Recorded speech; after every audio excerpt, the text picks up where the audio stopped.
Sean todos bienvenidos a este cuarto ya encuentro del ciclo que hemos denominado Memoria, Creación y Paz en tiempos de crisis.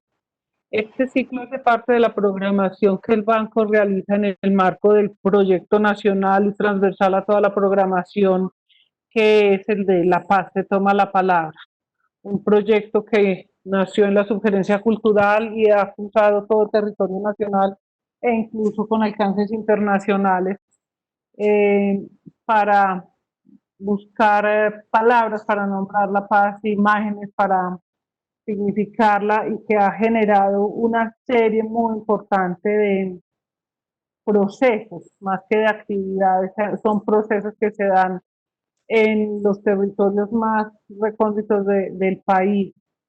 Tenemos mediadores de paz desde la Alta Guajira hasta lo profundo del Amazonas y en todo el territorio, con todos sus procesos que tienen que ver con formación a través de la promoción de lectura, manifestaciones artísticas, incluso la música. Bueno, para hablar de paz existen todos los lenguajes, incluso la lengua de señas fue también explorada por el banco y ha generado productos en ese lenguaje para llegar también a las comunidades que tienen esa condición. Agradecemos a Luz Mari Ortiz, quien vive hace más de 20 años en el Guaviare, es pensionada del magisterio y que ha estado, pues, no solo en la zona de conflicto, sino trabajando, pues, en este sector, y tiene toda la posibilidad de contarnos lo que ha sido este territorio, y más en este tiempo de pandemia y de confinamiento. Agradecemos a la Universidad de Antioquia su vinculación incondicional con este proyecto, y a Jorge, que coordina estos encuentros, estos diálogos, este ciclo de conversaciones con personas que tienen todo que ver con la memoria, con la creación y con la paz. Bienvenidos a todos. Nos ofrecemos disculpas por los inconvenientes al empezar, que teníamos que solucionar este tema técnico, que creo que ya lo logramos resolver, y entonces nos disponemos a conversar con Jorge y con Luz Mari, haciendo la salvedad de que esta actividad ya está siendo grabada, y que va dentro de estos lineamientos de la Ley General del Tratamiento de Datos Personales, la ley, y todo con miras y con los propósitos de divulgación de contenidos culturales que hacen parte de la misión cultural del Banco de la República. Bienvenidos todos y muchas gracias por estar hoy con nosotros. Muchas gracias, Clau, por esta invitación. Muchas gracias también al Banco de la República, especialmente a la División Cultural y al ejercicio que se viene haciendo junto al programa La Paz se toma la palabra. Hoy nos estamos tomando la palabra con una de las maestras que, sin duda alguna, su experiencia y su trabajo en la comunidad ha sido muy importante para pensar ese escenario de memoria que vivimos nosotros como colombianos y colombianas, frente al concepto del conflicto armado, bueno, los diversos conflictos en los que vivimos en la actualidad.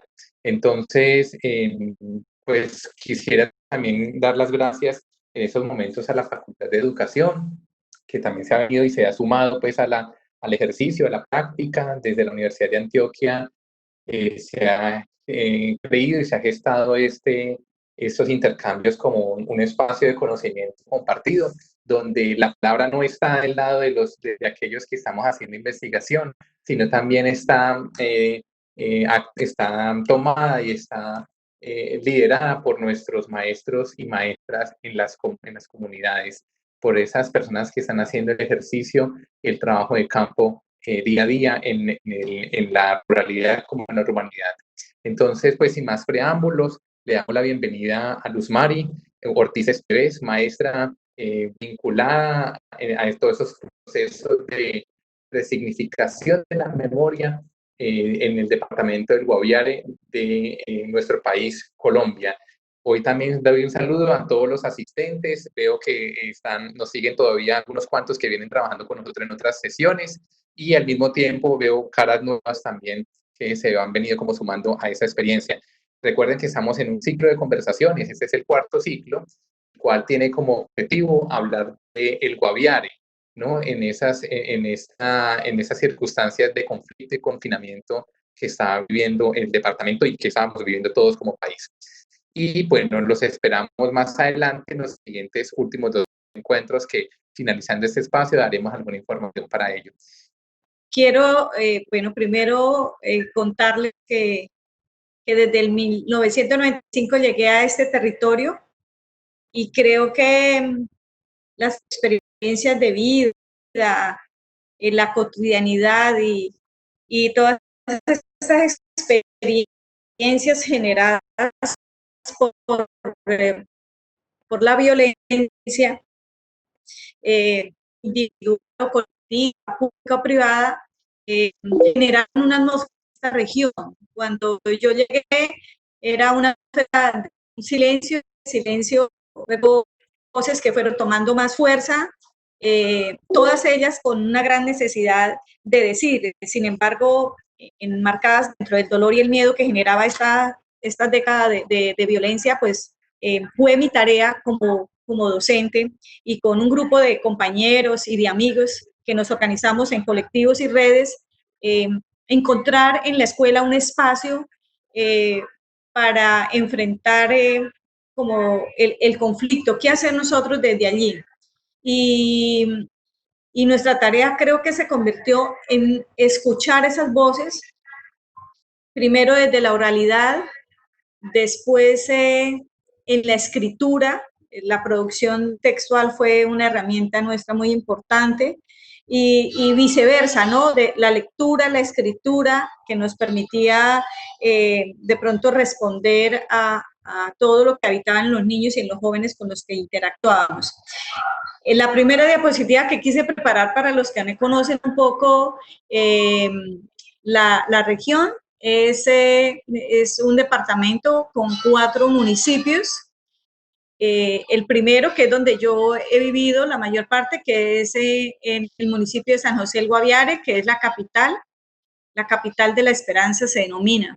Nosotros tenemos otra capital, para desgracia y vergüenza de todos, que era Miraflores, que la llamaban la capital de la coca, y pues que eso fue un flagelo y una connotación que nos persiguió por mucho tiempo. Y Calamar y El Retorno, 2 pueblos pequeños que conforman el departamento. El recurso hídrico es el mejor regalo que tenemos. A nosotros nos bordean los ríos Guainía, el Baupés, el Guaviare, el Guayabero y el Caquetá. Y luego lindamos con el departamento del Meta, que es lo más cercano. Ha habido una discusión ahí si éramos Orinoquía o Amazonía, y los últimos informes nos dicen que pertenecemos por muchas condiciones a la región de la Amazonía. Bueno, la segunda diapositiva que ven, en la que quisimos plasmar, porque creo que aquí están las miradas de muchas personas, es todas las cosas positivas y negativas que tenemos. Un potencial ecoturístico grandísimo, tenemos parques naturales como la Serranía. De positivo ha habido tanto en los jóvenes y niños y adultos una conciencia ambiental creciente, la biodiversidad de fauna y flora, que es bellísima, parte de las instituciones y los sectores poblacionales con un sentido de pertenencia. En contraste a lo positivo, voy a cerrar mi cámara para no perder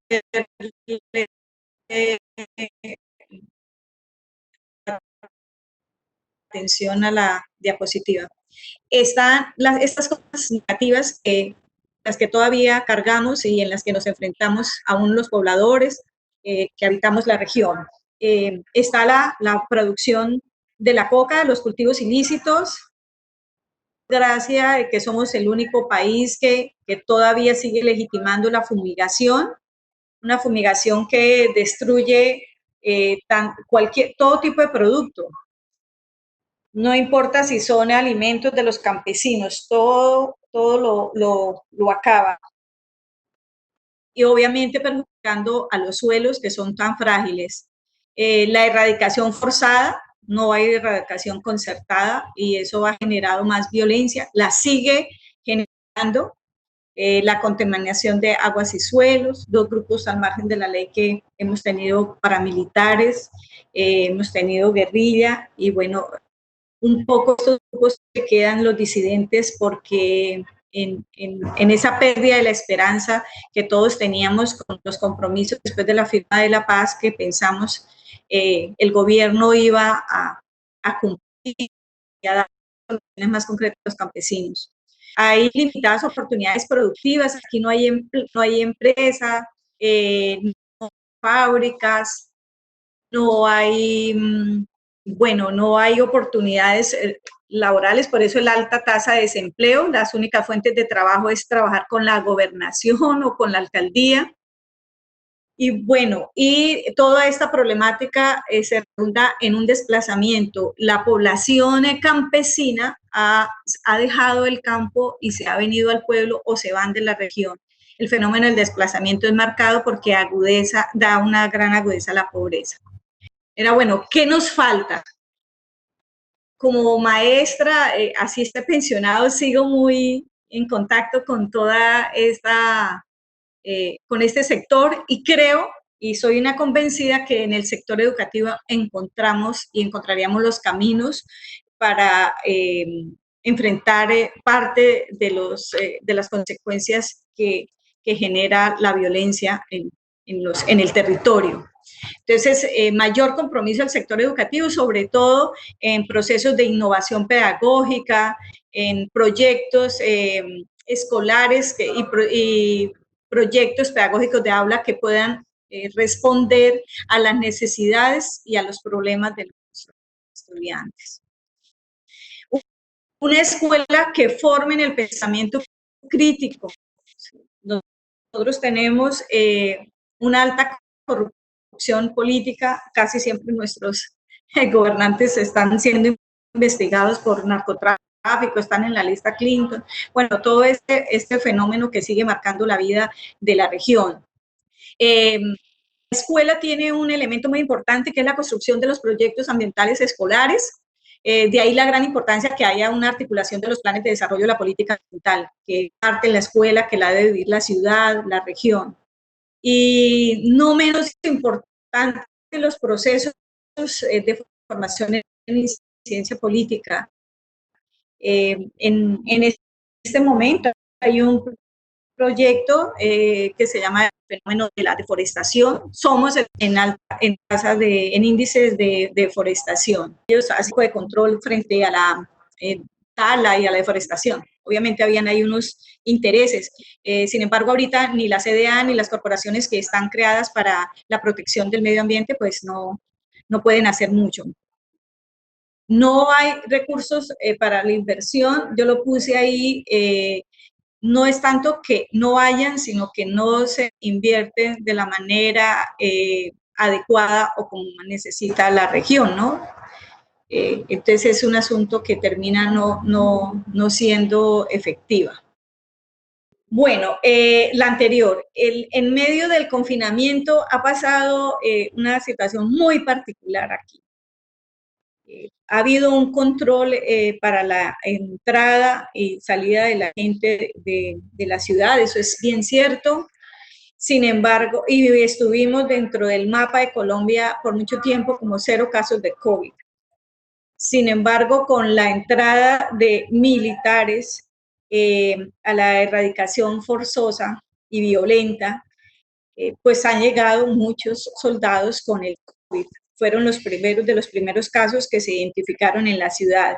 Eso establece una dinámica pues muy complicada entre los militares que llegan a la región y la vida de los campesinos que están también seriamente afectada. Sigue la deforestación, uno se pregunta si estamos todos confinados, entonces cómo pueden seguir apareciendo estos elementos, pero se dan con la aprobación del gobierno departamental y nacional, porque se sigue con dolorosos, críticos, como la violación a indígenas por parte de algunos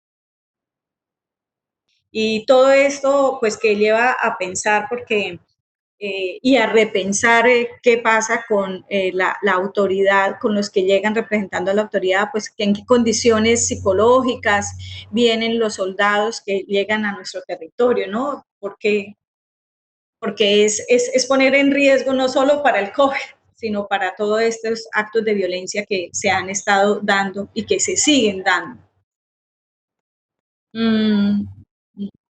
Continuamos con la siguiente diapositiva, por favor.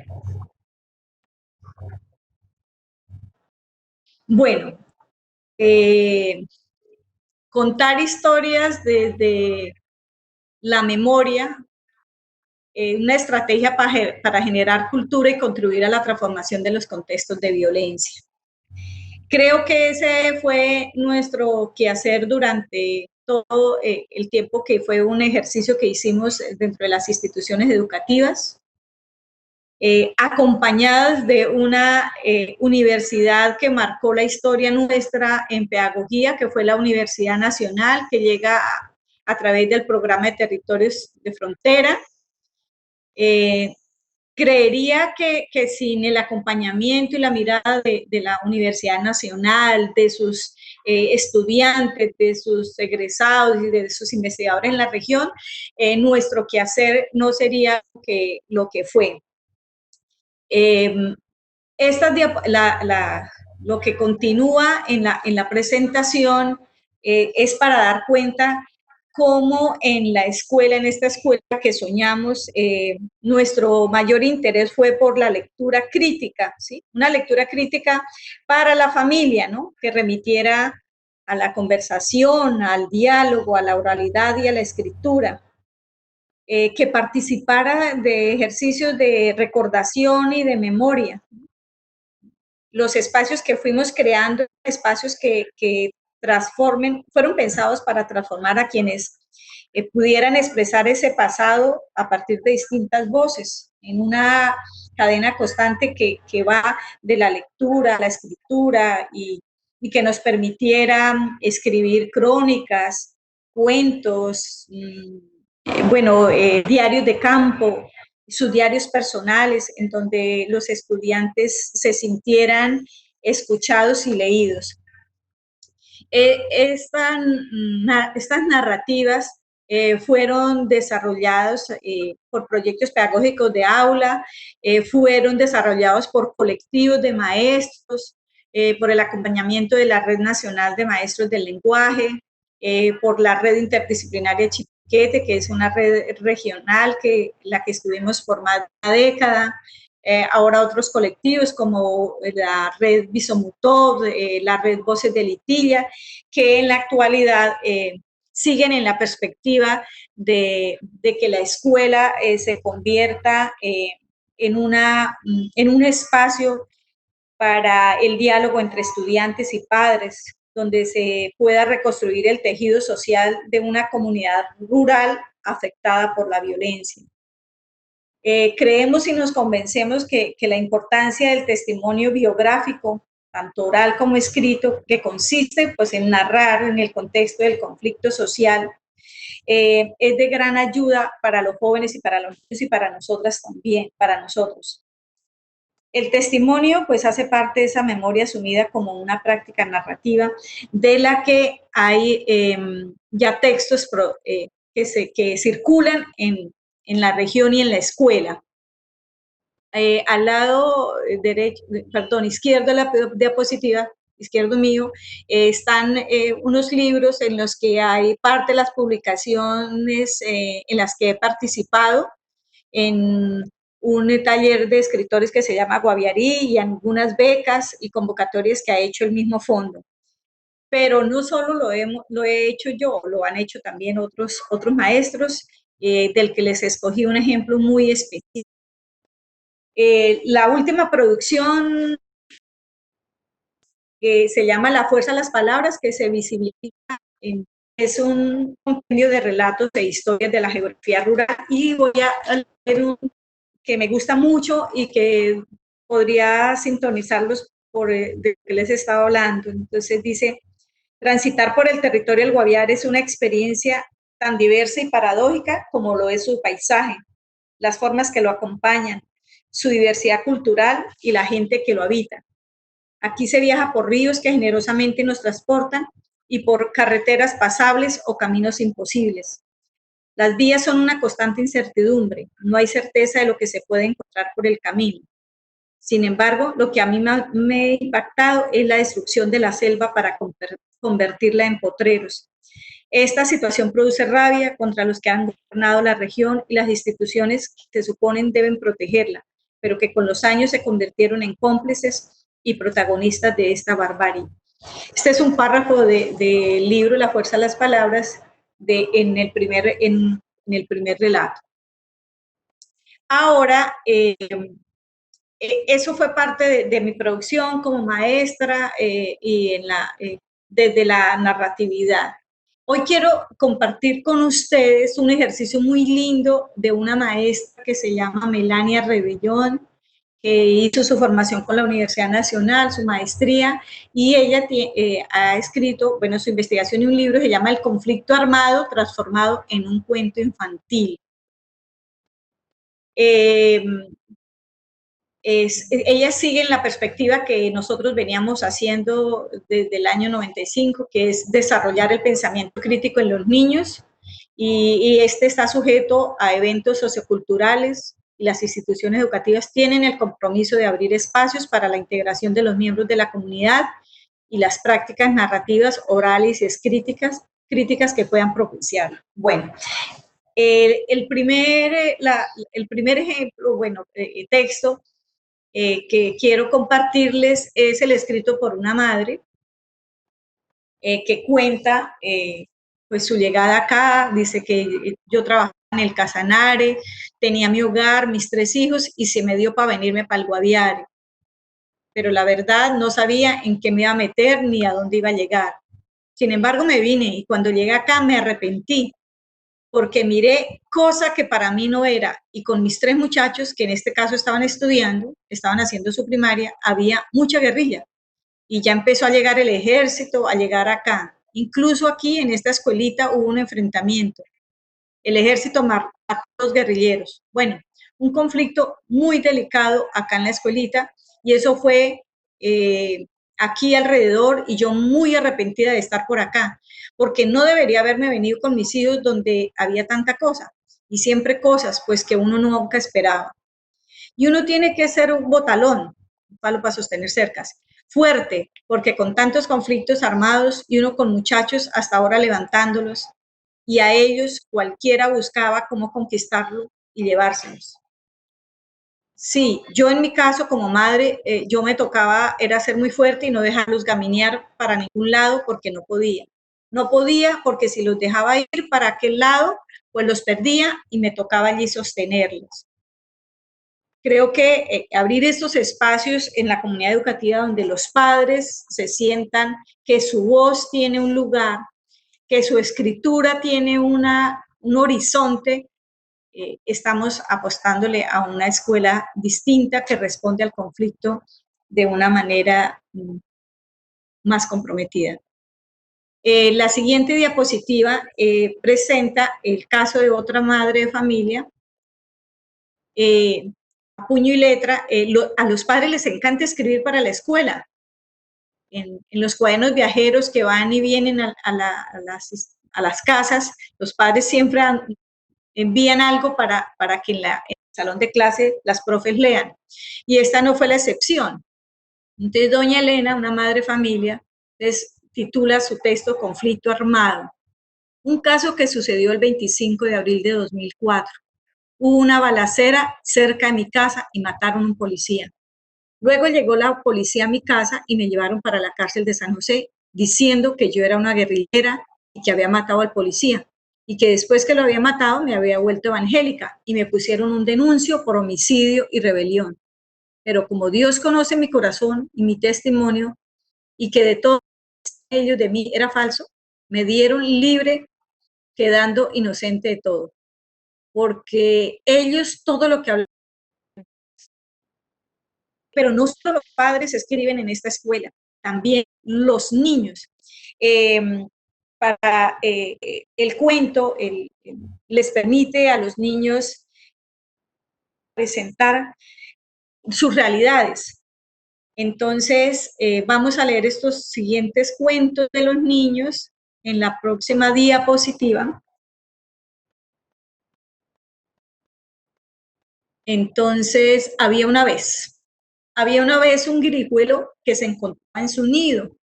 Cuando llegan los tucanes y se lanzan sobre él para que contara dónde se encontraban ocultos los sapos del charco, a quienes buscaban para matarlos porque eran considerados informantes de los cocodrilos.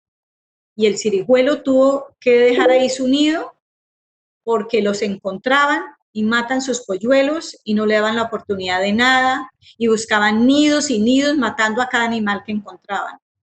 A su paso, por eso el guirijuelo hubo lejos de ese lugar para salvar su vida. Y ahí está la letra, de puño y letra con sus colores, la historia de uno de los niños de la escuela, es del municipio del Retorno. Y la siguiente historia es de otro niño que escribe Los leones fuertes y asesinos, es de Miguel. Entonces lo que se hace es una transcripción tal como los niños escriben. Érase una vez un león pequeñito que soñaba con ser un leopardo rápido. Un día unos osos gigantes cogieron a sus padres y los rasguñaron por todos los lados y se lo botaron a su caverna. Un día se fue de su casa y se encontró con un grupo de leopardos y lo entregaron. Y fue un comandante de los más sabios y fuertes. Un día dejó a una leona embarazada y lo castigaron por 6 meses. Su trabajo fue construir cavernas y él se dio cuenta que matar no era bueno. Bueno, estos solo son 2 ejemplos que tomé, pero el libro está lleno de historias que en esa institución educativa, a través de un ejercicio de narrativas, sobre todo de cuentos, los niños y los padres responden de esta manera frente al conflicto y a toda su experiencia de vida de dolor y de violencia. Creería que mi estadía en esta región y la voz y lo que estoy compartiendo con ustedes en el día de hoy no podría ser y no tendría las posturas que hoy estamos asumiendo en este momento sin la presencia de colegas en las que encontramos unidad y donde encontramos complicidad y donde encontramos fuerza para construir una escuela distinta. Traje por eso algunas de esas otras voces que de pronto uno se fue encontrando en el camino y que quiero que hoy las escuchen. Son maestras que llegaron quizá antes de mí, otras después de mí, y personas que han estado en la región y que conocen el conflicto de primera mano. Entonces, vamos a ver estos videos. Un primer video de una maestra, bueno, no sé cómo están en el orden, pero es una maestra que llevaba, bueno, muchísimos años acá, creo que más de 40 años. Bueno, Luz Dari lo dirá mejor. Entonces, me gustaría, si pudieran poner en escena el primer video. Bueno, mientras reproduce el video, Luz Mari, esas experiencias son demasiado significativas, muy significativas. De verdad que valoro mucho como el ejercicio de también compartir tu espacio con esas otras voces, porque da cuenta un poco también del trabajo colaborativo que se hace en la región. Ellos son 2 maestros. El maestro es la India Tucano y ella es una profe costeña que los encontré en Miraflores, donde el municipio que mencionaba. Y entonces yo los busqué para que nos contaran llegada porque fue bien particular. Pero pues si sirve el audio, yo podría, esperemos que cargue, si no, pues conversamos claro. De estos dos maestros colegas, que claro. Encontré sí, colegas, sí. Llegar a la región no era tan fácil, decía el maestro Tucano. Él llegó en su avioneta hasta de Villavicencio a Miraflores y no lo dejaron entrar, no era tan fácil. Y lo devolvieron y no, que tenía que ir a organizar sus documentos. Entonces yo le preguntaba, bueno, ¿cuáles eran los documentos? Entonces él decía que eran cartas de todos los familiares, qué hacían, qué no, que tenían, bueno, eso le hacían toda una investigación de su árbol genealógico. Claro, No era fácil. y muchos de esos, digámoslo, de esas solicitudes no solamente se hacían con los grupos al margen de la ley, sino también me imagino que grupos al margen, digámoslo, grupos bajo la ley, ¿cierto? Por supuesto, sí, sí. Había esa prevención. Ujú. Y bueno, ella es muy joven y ellos son una pareja. Son pareja de esposos y han tenido hijos aquí en el país y todo. Y ella viajó y la mandaron a Barranquillita, eso bajando por el río después de Miraflores. Y ella estaba recién llegada, no sé, que se quedan en las mismas escuelas, ¿no? Ahí organizan habitaciones, como casi en todo el país que les toca vivir en la misma escuela, y hubo un hostigamiento, eso eran cilindros, eran balas, y ella pues inexperta porque en su región no, ella costeña, no había tenido como esas situaciones, entonces entró como en un desespero y bueno, todo este miedo y Claro, terror que le generan las angustias, ¿no? Bueno, claro, pero creo porque que hay... ujú, No, sí. sigue, Jorge, dime. Sí, porque me gustaría que de pronto, pues dadas las circunstancias de logísticas que tenemos, pues no podemos presentar los Sí. videos. Si es posible, los podemos compartir más adelante para quien de pronto tenga un interés, los podamos compartir. Pero podamos como de pronto ilustrar, como has venido haciéndolo hasta ahora, esos actores que han estado allí y que por una u otra, de una u otra manera han estado o han tenido una incidencia en la historia y en las memorias del conflicto en el Guaviare. Me gustaría que de pronto nos ampliara un poco más, dado que no podemos como ver los videos, pero tú tienes todo ese conocimiento de las experiencias. Bueno, entonces termino de contar aquí lo de los dos maestros para cerrar. Bueno, entonces ellos se encuentran en medio del conflicto y son ubicados en en los PEC, que se llaman las instituciones educativas, en una construcción de un proyecto comunitario, y eso los une y se radican en una institución que se llama Lagos del Dorado, que solo estudian niños indígenas. No sé en qué momento, yo olvidé, pero en nuestra región hay más de 17 etnias indígenas. Bueno, eso como para cerrar el video de los dos maestros que, que, que están ahí en pantalla.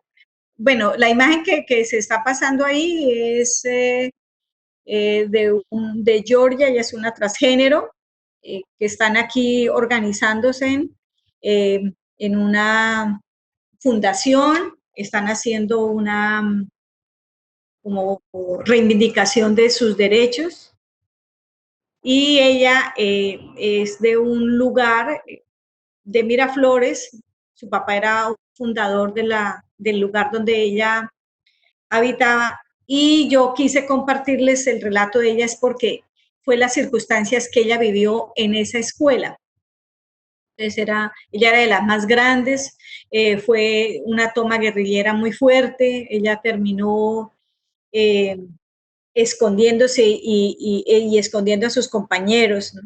La llegada de ella aquí a San José del Guaviare, porque ella está aquí en la capital, fue tratando de huir a toda esta violencia que tuvo que vivir allá en Miraflores. Sin embargo, en la región nosotros hemos, bueno, por mucho tiempo estuvieron las FARC, el espacio de, como no está el video, Jorge, voy a poner mi cámara para poder compartir el diálogo y verlo. Claro que sí, está muy bien. Sí, bueno, muy bien. Eh, entonces, bueno, las FARC que estuvieron y por todo el tiempo y todo lo que generó, ¿no? Toda la violencia, no solo por su presencia, sino por toda asociación que había con el cultivo de la coca, ¿no? Y la exportación y el comercio y todo esto con la coca. Eso hizo unas dinámicas muy particulares, Jorge, y todos. Antes, más o menos por la década del 80, la gente en el campo vivía, eh, entre comillas, cómodamente. Hasta algunos tenían plantas, tenían un promotor de salud. No había como tanta pobreza y hambruna, pues porque había un dinero que fluctuaba y era pues del cultivo de la coca, ¿cierto? Entonces los campesinos no pasaban hambre, hasta derrochaban, uno podría decir. Además había el abandono total del Estado. Ahora, con todo esto, bueno, y es innegable que el Guaviare, su economía estaba basada en la coca y sigue existiendo. O sea, mi postura frente a un fenómeno que ha azotado la región y todo eso es que hablar de coca cero es una locura, porque lo que se está llevando es que los campesinos avancen más hacia la selva, sigan hasta interviniendo riquezas turísticas hermosas para irse más a la selva y poder continuar con los cultivos, porque el gobierno no les ha cumplido ninguno de los compromisos. Los proyectos que se supone que eran financiados por el PENIS, el apoyo a los que erradicaban y quitaban sus cultivos y los reemplazaban, han sido proyectos fallidos. Entonces también viene como ese ambiente de desesperanza, de desconsuelo y de abandono. Creo que el gobierno actual ha sido para la situación de la región pues, lo peor, porque dejó entonces seguir en una terquedad, en erradicar forzosamente, en dejar a la gente sin otra alternativa. No, bueno, se han hecho propuestas de proyectos productivos y entonces vienen las otras situaciones. ¿Cómo sacar los productos? ¿De qué van a vivir mientras tanto, no? Hay gente que vivió de la coca y entonces cogió el dinero y la pasó al ganado, entonces compraban ganado, pero es que la ganadería no es la solución para esta región, porque es que para tener una vaca se necesita una hectárea. Entonces, esa es la otra problemática que genera, que visualiza o que demuestra la deforestación. Entonces, tumbar árboles, convertir en potreros y tener vacas. Esa no es la vocación ni de los suelos, que son muy frágiles, y de la región tampoco, ¿no? Así que es bien complicada el momento económico y social para la gente. Y esto llega a la escuela, o sea, la escuela no puede darle la espalda, no puede ser un fantasma, porque esta situación es la que traen los niños y los jóvenes a la escuela. Y nosotros como educadores y la escuela misma no puede ignorar y taparse los oídos ante una realidad. Claro, Luzmar, y yo creo que en ese punto también es importante pues entender que el imaginario que se mueve allí es un imaginario muy volátil, en el sentido en que pues incluso hay un comentario que nos da Giovanni Piracún sobre este tema de cómo el auge de la coca termina en el Guaviare, termina motivando a los campesinos a salir con unos costales de dinero cargados a las espaldas. Y en ese orden de ideas llega uno y piensa y dice, bueno, ¿cuál es ese imaginario que se tiene en la actualidad frente a lo que es el conflicto y cuál es el imaginario que se tiene frente a un modo de vida? Porque en últimas, en sí la producción, digamos, del narcótico terminó siendo una forma de vida que termina, como tú dices, permeó hasta la escuela, permea también, digámoslo, las instancias de la salud pública, que es bienestar, por ejemplo, termina permeando ese concepto del bienestar en la comunidad, porque en últimas sería eso, dedicarme al cultivo de coca o también, como tú dices, la deforestación y tener unas cuantas vacas para, por ejemplo, producir, ¿no? O sea, tener la ganadería como una opción también. Entonces, es allí donde viene como una pregunta y es, ¿cuál sería ese imaginario en términos de forma, hablemos de la forma de la memoria, dentro de la escuela? ¿Será que es una memoria que está en constante desplazamiento? ¿Será que hasta la memoria también se ha desplazado dentro del Guaviare? porque parece ser que la memoria no es intacta y aunque se ha logrado recuperar algunos elementos de la memoria en la comunidad, parece ser que la memoria se está movilizando. O sea, no tiene, digámoslo, una sola forma, una sola verdad o un solo punto desde donde se logra y se postula para hacer ese posicionamiento. ¿Tú qué piensas? ¿Cuál crees que sea esa forma de la memoria? Sí, Jorge, tocas un asunto que acabo de vivir y de experimentar en la recopilación de historias de la oralidad de los colonos rurales, siquiera ir a los distintos lugares de la geografía rural y buscar esos colonos y que me contaran la historia del lugar, ¿no? Y entonces, ¿cuál fue como lo que yo encontré? Primero, que los primeros colonos, esos que vivieron del gran auge coquero, de los que habla Giovanni Piracún, que es los costalados de dinero, que es verdad, que la gente se sentaba en los cafés y en los bares, así era, se manejaba, había abundancia de dinero. Ellos se fueron, oyeron, porque bueno, les fue muy bien y además continuaron legalizando de pronto ese negocio en otros ámbitos.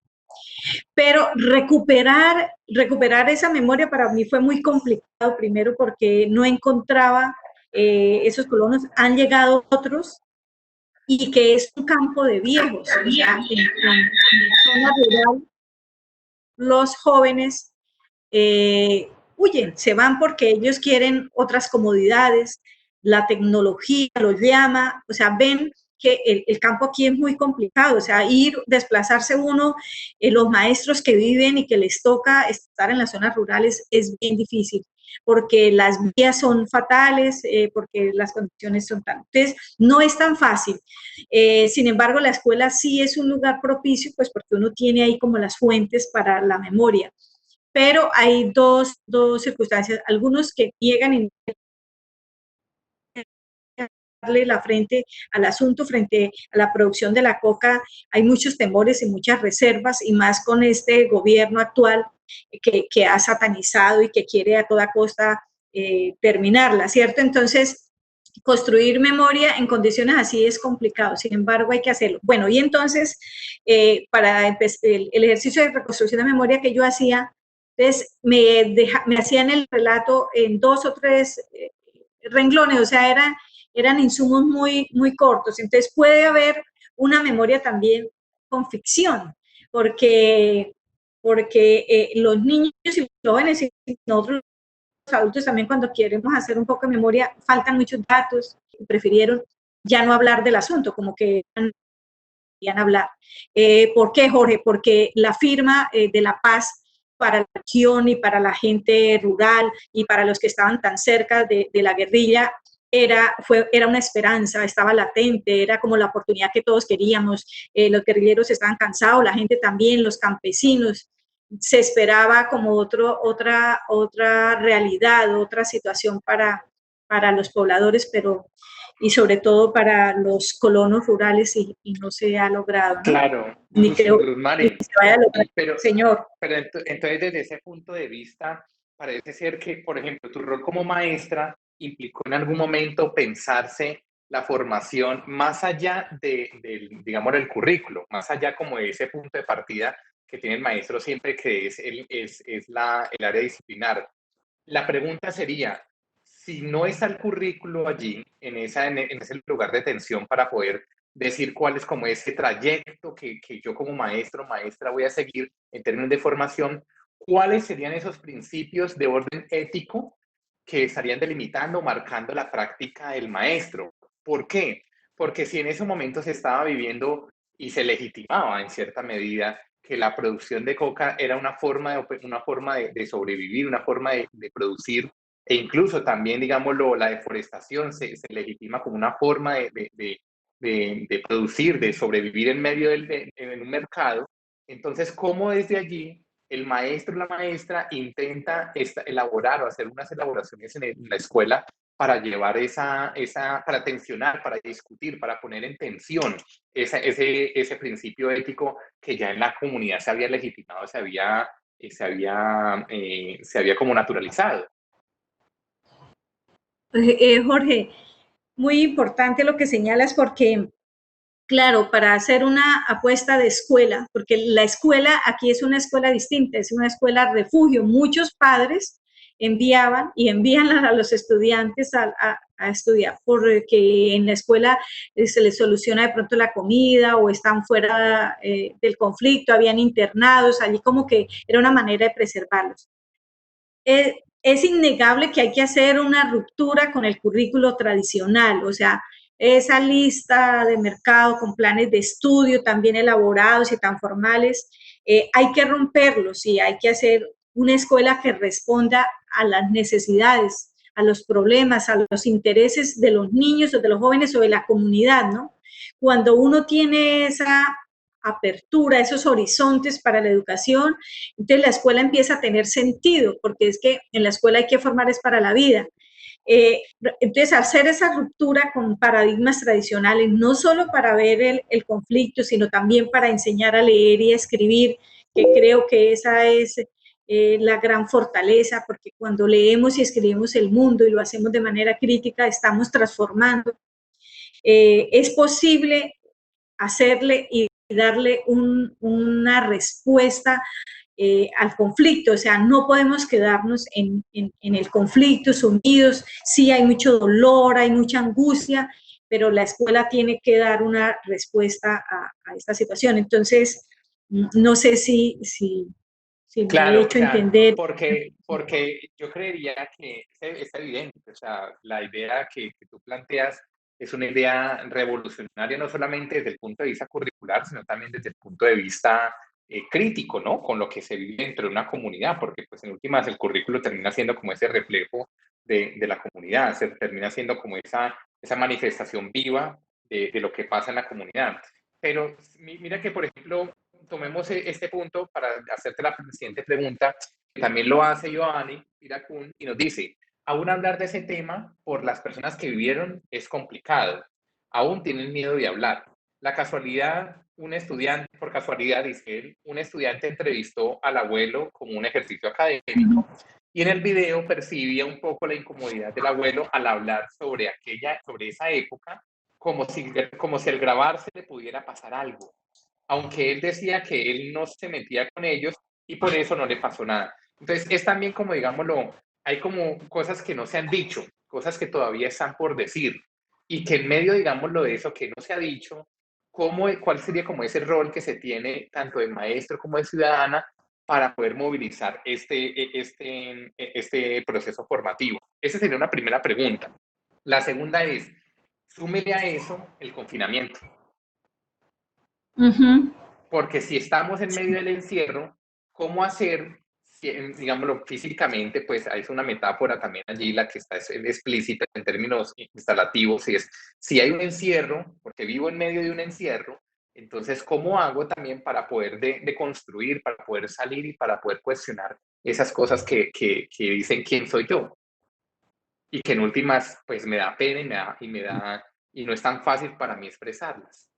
¿Cómo crees tú que como maestra y como madre podría haber un posible camino? Y bueno, y como ciudadana, como persona que conoce el Guaviare con todas estas experiencias que nos traes, ¿cuál podría ser el camino o el trayecto para empezar como a salir, como a ver una luz diferente, como a empezar a entender esas realidades que pasan en el Guaviare y no quedarse como en unos estereotipos que normalmente marcan como la discusión cuando se va a hablar sobre el Guaviare?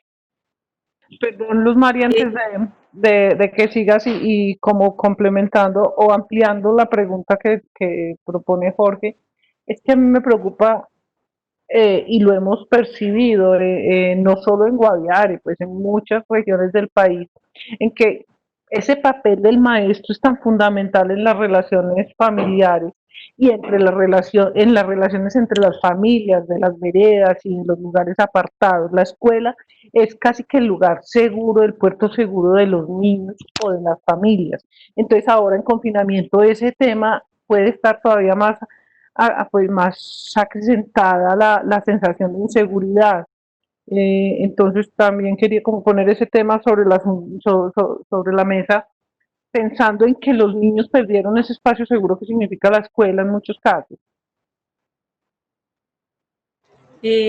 Pues muy lindas las dos intervenciones porque primero siento una sintonía como en esta historia de vida, porque hablar de mí de maestra es como mi historia personal, porque esa soy yo, no puedo dividirme. Claro, hacer una reflexión sobre la escuela en medio del confinamiento pues pone muchas tensiones, ¿cierto? Una es que las comunidades rurales han sido violentadas con la presencia de soldados que llegan a erradicar, ¿cierto? Unido a que estos son portadores del COVID y que eso por los medios se ha informado. Entonces, ya hay una tensión, además hay una prevención, porque en el campo se vive de otra manera, ¿cierto? El tapabocas, todo esto no existe. Ellos se cuidan a sí mismos y las comunidades son muy celosas. Entonces se han presentado muchísimos enfrentamientos, sobre todo en el retorno, el alcalde ha mediado y todo eso. Y la escuela, ¿qué ha hecho? Los maestros no son de la zona, ellos se desplazan a la capital, o sea, están en San José del Guaviare, y no, yo pienso, puede ser que me equivoque, que la escuela no estaba pensada, no se había pensado, no estaba preparada para actuar en una época de confinamiento. Aquí no hay internet en la zona rural, eso de en el 2020 Colombia iba a estar conectada y que las escuelas iban a ver internet, no lo hay. Menos pensar en que hayan computadores, celulares, eso no quedan para los de las cabeceras municipales. Entonces, los maestros lo que han hecho son guías que al rector o al director, al coordinador le permiten ir y llevarla, ¿sí? Pero los niños en las escuelas, en la casa no tienen biblioteca, no tienen fuentes de información. Entonces, lo que se ha hecho, bueno, pensemos también en qué calidad de educación se está dando. Pero hay en la región, al formar parte de redes y colectivos de maestros, de repensar la escuela en el momento de confinamiento. Entonces, es buscar los caminos. Yo no podría decir ahora qué camino sería. Hay muchos caminos y los maestros, los pares, los colectivos van encontrándolas. Las instituciones las van repensando. Yo acompaño a todavía amigas y amigos docentes que pues que ahí hay un acervo, que ahí hay una historia personal y de vida como docente que cree que uno puede de pronto ayudar a iluminar. Entonces, lo que yo les comparto hoy es lo que yo he visto y he vivido en mis compañeros docentes, entonces preparan guías, les hacen llegar a los estudiantes.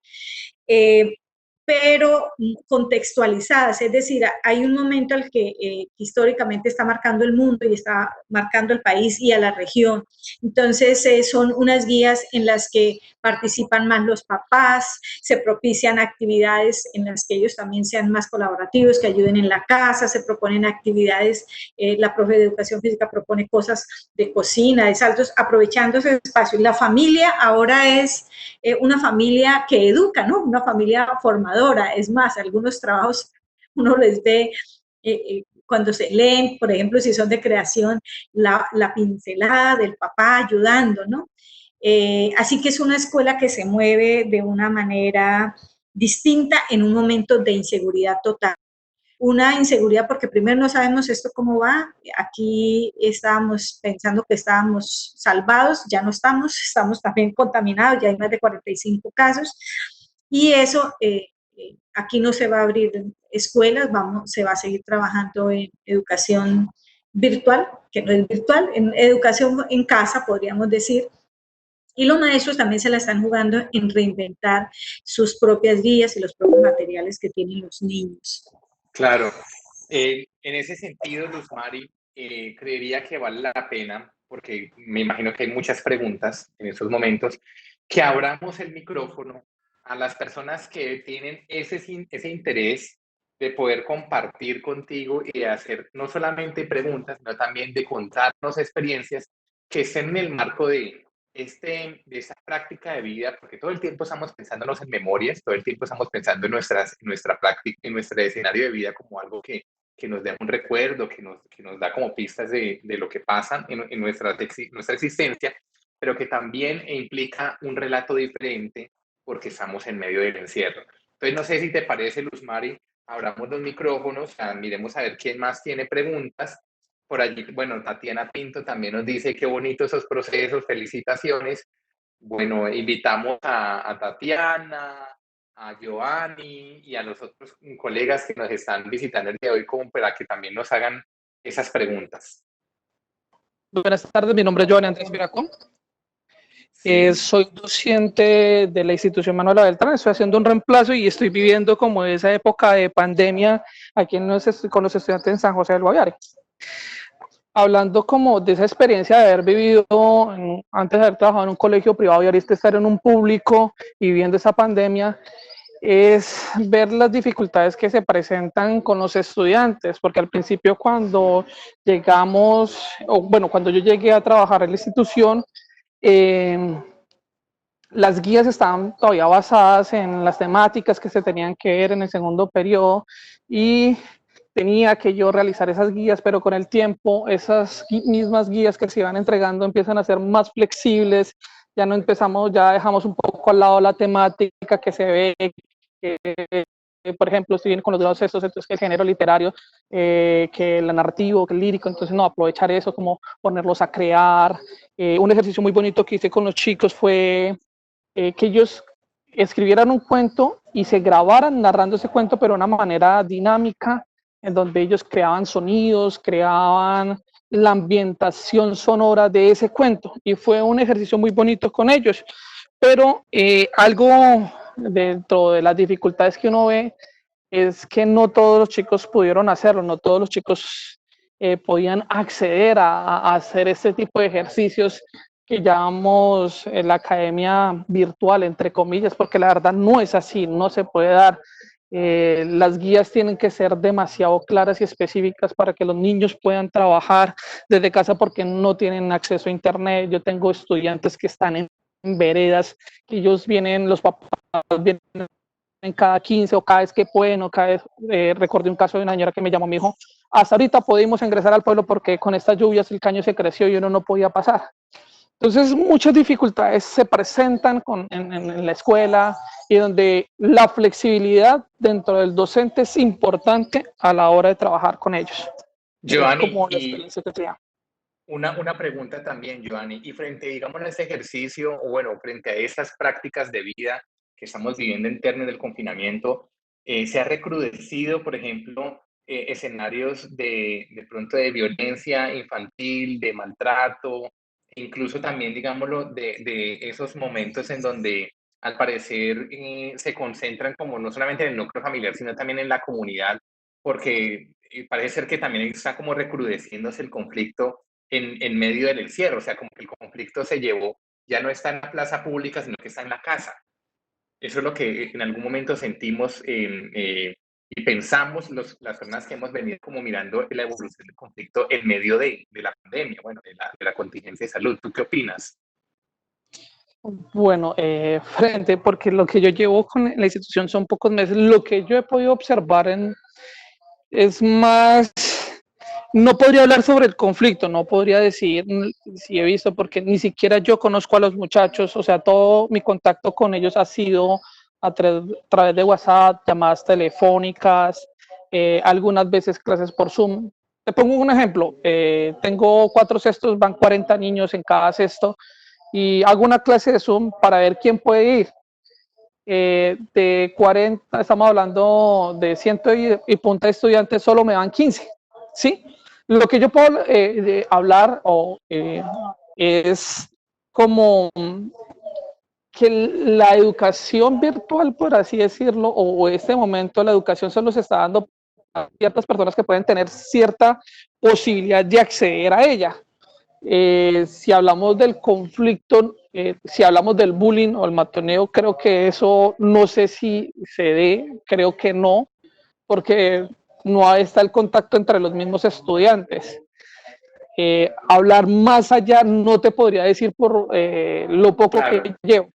Que ya se está experimentando. Y en el caso de Luzmari, por ejemplo, este escenario de entender que el conflicto se ha podido trasladar de la plaza pública, de ese lugar donde normalmente uno lo veía, a directamente a la casa, al hogar, porque parece ser que el conflicto también se terminó encerrando con la gente. ¿Qué tantas experiencias has podido como de pronto recoger o has podido como abordar frente como a esta situación?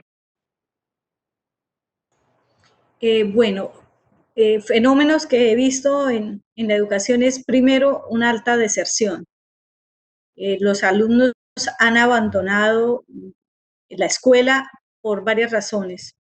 No entienden a veces las guías, no tienen los medios y los padres, en lugar de ayudarles y todo eso, prefieren que, y hay como ya hay un concepto generalizado de que mejor perder ya el año y no molestar.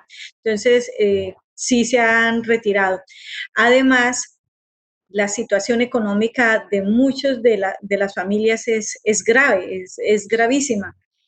La escuela solucionaba en parte, ¿cierto? Les daban refrigerio, les daban desayuno y almuerzo. Y entonces no tener esas ayudas en este momento para los padres ha sido complicado.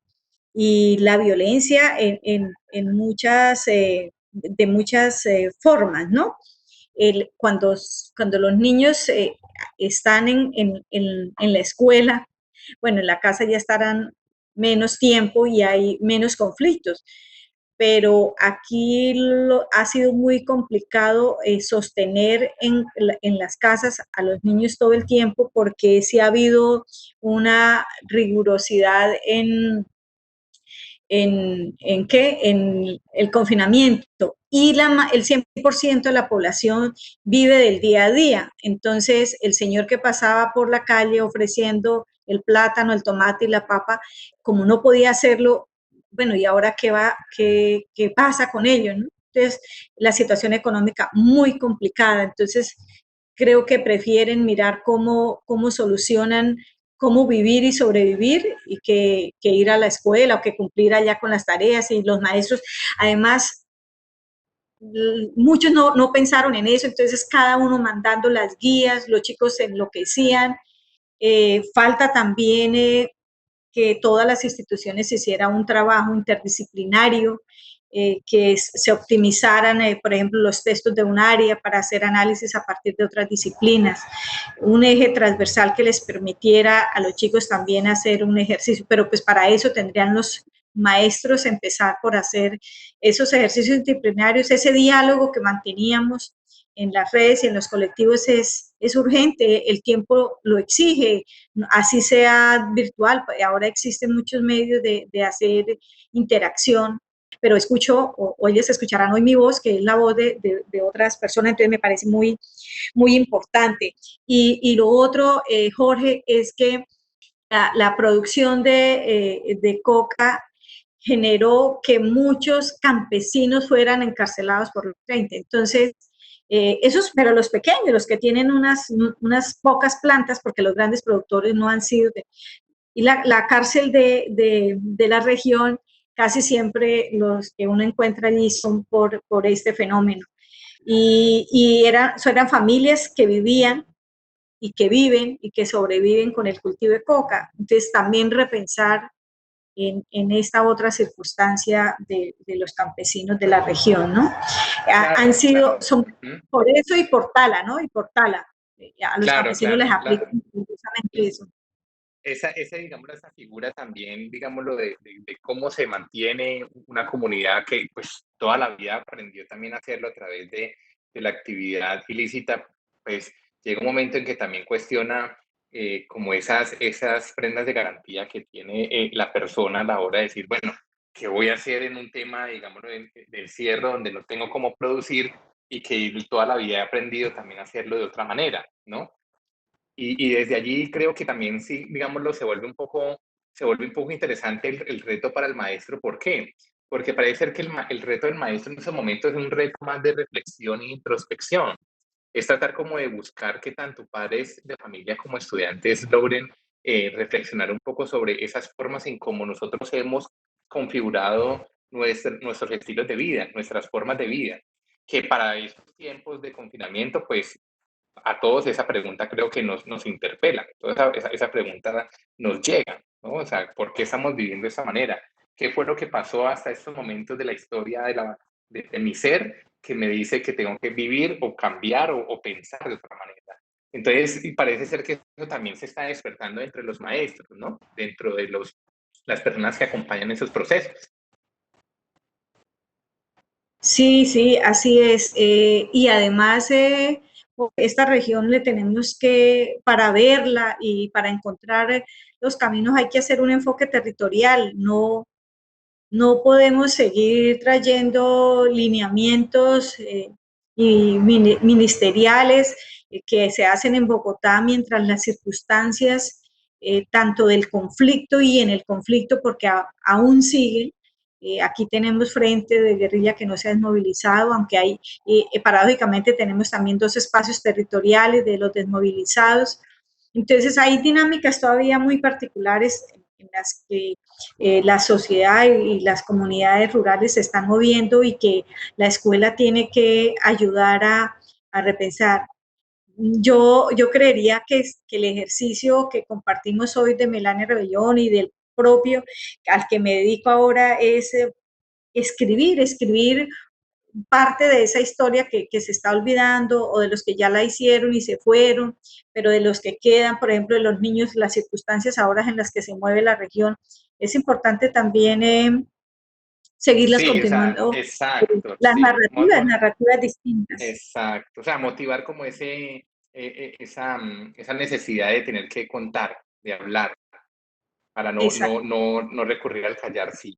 Mira, por ejemplo, eso también tiene que ver con un comentario que nos deja Claudia como directora cultural de la sucursal de Medellín del Banco de la República. Dice, un mediador cultural es una persona que tiene la vocación y el talento para animar espacios de diálogo, de intercambio y de aprendizaje en su comunidad. En todos los rincones de Colombia existen promotores de lectura, artistas, maestros, padres de familia, líderes comunitarios y personas que de manera activa trabajan desde diversos campos en la construcción de paz. O sea, parece ser que la figura del mediador se vuelve clave en estos momentos, ¿no? Es un momento en que la mediación nos llama y nos convoca a todos, no solamente al maestro, sino a todos los que tenemos algo por decir y que tenemos que plasmar. Creo que por allí nos están compartiendo pantalla. Clau, ¿tú Sí, quieres Sí. José. comentar algo? Sí, porque es que todo lo que ha dicho Luz Mari tiene todo el sentido y todo que ver con lo que la parte toma la palabra se ha propuesto. Ella hablaba y por eso insiste en este tema de escribir, de narrar, porque desde que nació este proyecto en 2016 nació con esta idea de que necesitamos palabras para nombrarla e imágenes para imaginarla. Y lo que les compartí ahí era lo que es esta red de mediadores y por qué, pues qué sentido tiene que sean mediadores, es que tienen el perfil, tienen esa vocación, tienen esa capacidad de generar diálogos y en esta red de mediadores que ya conforman más de 5.000 voluntarios por todo el país, hay muchos maestros que están haciendo cosas tan sentidas y con tanto compromiso como las que narra Luz Mari. Y quería hacer otra vez el llamado a que la gente revise esta página y revise lo que son herramientas, por ejemplo, la de los niños piensan la paz. Por lo que aquí se ha comentado, hemos hablado de lo que cuentan los niños, de lo que están viviendo, de lo que han vivido históricamente y la diferencia para un niño eh, la dificultad para diferenciar lo que es el conflicto y la guerra de lo que viven en la casa. El libro de los niños piensan la paz y este ejercicio que hizo Javier Naranjo por todo el país reflejó que el primer recuerdo de guerra o la primera referencia de guerra que tienen los niños es la guerra que viven dentro de sus propias casas, como también el primer recuerdo de paz. Entonces, el primer gesto de paz también lo ven de alguna manera también dentro de las familias, pero que el niño tenga la dificultad de diferenciar el conflicto armado de la guerra, de la violencia intrafamiliar, es una realidad muy dolorosa que de la que, pues, de la que también nos hizo referencia a Luz Mari. Entonces, tiene todo el sentido que Luis Mario estuviera hoy con nosotros en esta conversación, en este evento que hace parte del proyecto La Paz se toma la palabra y nos deja muchas cosas por reflexionar y mucho por admirar de los maestros, de la labor que hacen, de ese ejercicio de mediación en el que están comprometidos y trabajando en muchas circunstancias, casi que con las uñas.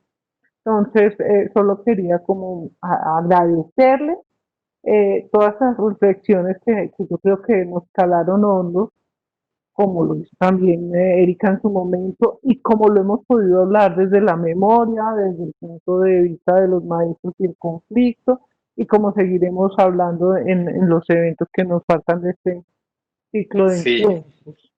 muchas gracias, Claudia, por esa intervención. Bueno, creo que también en estos momentos se está pidiendo la palabra Tatiana Pinto, quien está muy interesante. Ya dice yo. Tatiana, ¿estás por allí? Buenas tardes. Buenas ¿Me escuchan? tardes. ¿Sí? ¿Me escuchan? ¿Te Buenas escuchamos? tardes. Buenas tardes. Primero, felicitarlos por este proceso. A veces a algunos docentes les da miedo. Yo soy también docente, ¿no? Y me ocurría que muchos docentes me decían, no, haga lo que toca y ya, o sea, lo que le manda el ministerio y listo, usted no se meta en problemas.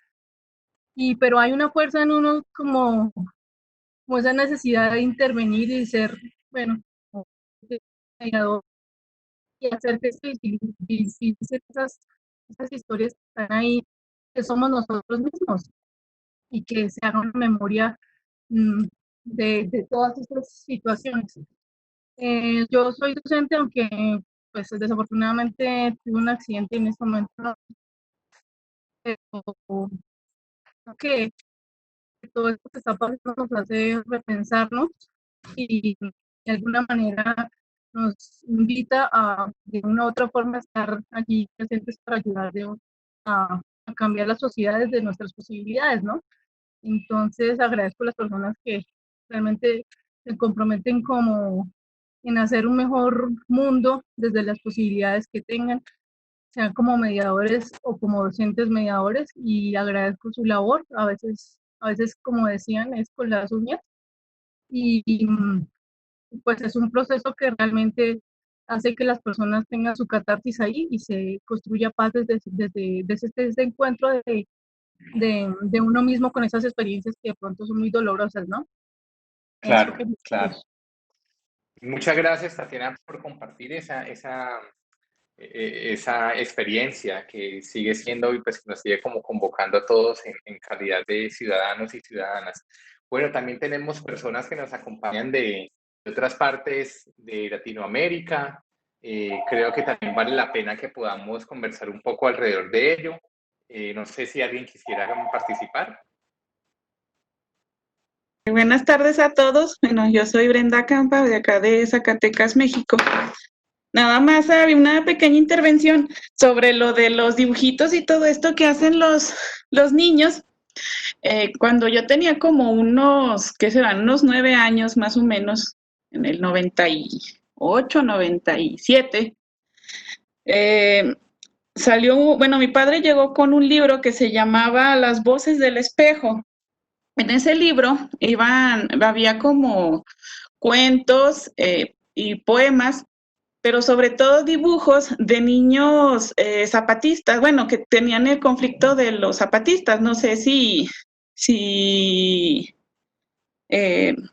sepan lo que es el movimiento zapatista acá en México, que nació en Chiapas en el 94, pero es lo que estábamos viendo, ¿no? Que es lo que están comentando la compañera Tatiana también y todos, que es muy, muy feo darse cuenta cómo los niños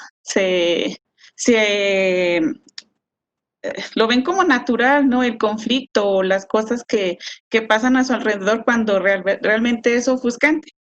Yo me acuerdo que, pues les digo, yo lo vi también cuando estaba estaba chiquita, y para mí eran dibujos así como, ¿por qué hacen eso? ¿O por qué dibujan eso? Ya conforme pues estás investigando y creces, pues te das cuenta de que de todo el contexto que vivían ellos, pero que también muchos de esos niños ahorita son muchos activistas, son poetas, son gente que no se quedó callada. Sí, a esto me remonto con lo de memoria.